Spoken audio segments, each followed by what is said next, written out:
How does a brand that once dominated the sneaker and vintage world go from a beloved powerhouse to a fading memory? Round 2 captivated streetwear culture and redefined vintage fashion, but its rapid rise soon met an equally dramatic fall. What truly led to its decline? Round 2 was more than just a store or a brand, it was a phenomenon.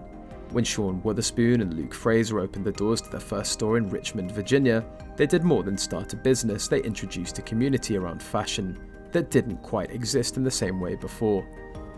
Round 2 wasn't simply a retail location, it was a meeting ground for sneakerheads, vintage clothing enthusiasts, and anyone passionate about streetwear culture. Founded in the early 2010s, Round 2 emerged just as sneaker culture and streetwear were starting to make their way into mainstream fashion. Vintage and collectible items were gathering momentum, with buyers looking for unique pieces that carried a sense of history. And Round 2 capitalised on this trend, bringing a fresh perspective to the second-hand market. Initially, Round 2 appealed because it was authentic. It didn't feel corporate, nor did it come across as an attempt to capitalise on trends. Sean and Luke had a genuine passion for the items they were selling, and that passion resonated with their audience. Visitors didn't just shop, they were stepping into a space that celebrated creativity, individuality, and perhaps most importantly, a sense of belonging. The store became a hub for sharing and exploring fashion stories, and customers were invited to be a part of that journey. To connect further with their audience, the founders launched a YouTube series called Round 2, The Show. This wasn't a regular advertisement, instead it gave fans an insider's look into the world of Round 2. The series followed their day-to-day lives, showing the behind-the-scenes action in the stores and interactions with customers. It was a reality show that also felt relatable, real, and unfiltered. Fans who tuned in weren't only interested in the clothes, they were fascinated by the personalities behind the brand. How did a simple YouTube series transform Round 2 from a brand into a cultural movement that fans couldn't get enough of? The show featured appearances by celebrities who also loved streetwear like Lil Yachty and A$AP Rocky, which helped solidify Round 2's reputation as an influential player in the streetwear and vintage community. People tuned in for the culture, not just the products. By 2017, Round 2 had expanded from Richmond to major fashion capitals including Los Angeles, New York, Miami, and Chicago. Each new location was more than just a store, it was a testament to the brand's growth and popularity. Stores on Melrose Avenue in LA and the Lower East Side in New York became iconic spots for fans to experience the culture of Round 2 firsthand. But as the brand grew, so did the challenges that came with rapid expansion. When the COVID-19 pandemic hit in 2020, Round 2, like many other businesses, was forced to rethink its strategy. Physical retail was hard hit, especially as shutdowns swept through cities across the globe. With Round 2's business model relying heavily on in-store experiences, they struggled to adapt to the shift towards online shopping. The pandemic not only halted foot traffic, but also increased competition with online marketplaces that made it easier than ever to buy and sell streetwear without leaving home. Then came the social unrest that shook major cities. Some of Round 2 stores were directly impacted by riots and protests, adding another layer of difficulty.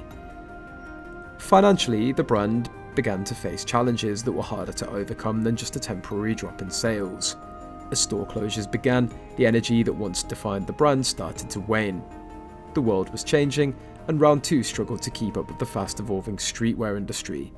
Adding to the brand's troubles were internal struggles between the founders. Luke Fraser, who'd been instrumental in shaping Round 2's identity, eventually parted ways with the company.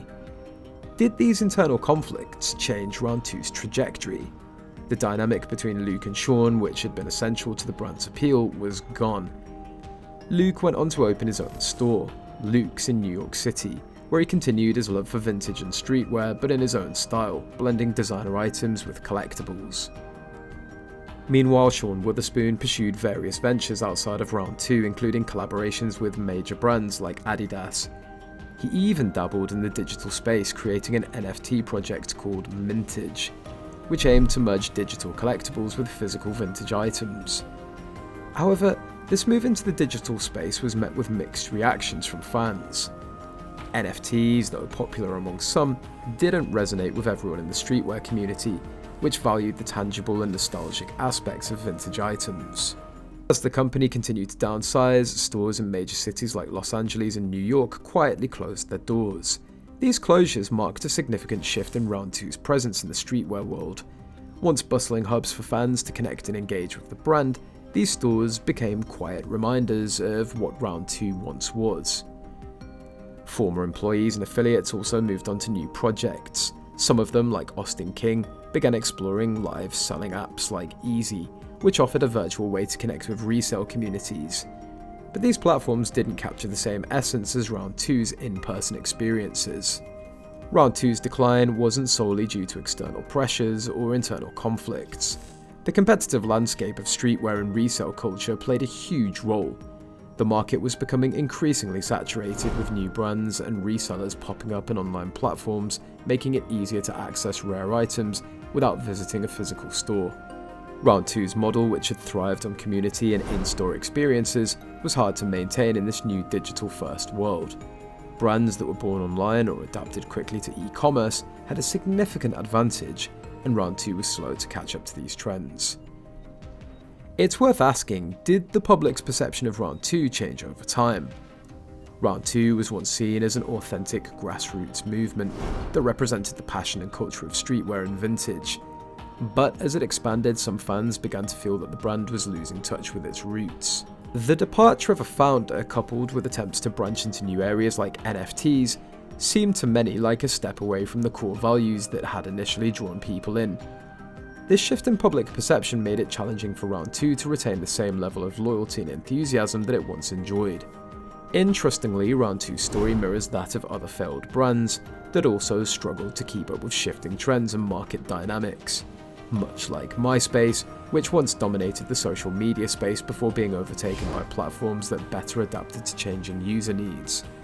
Round 2 fell behind in the face of new competitors and digital innovations.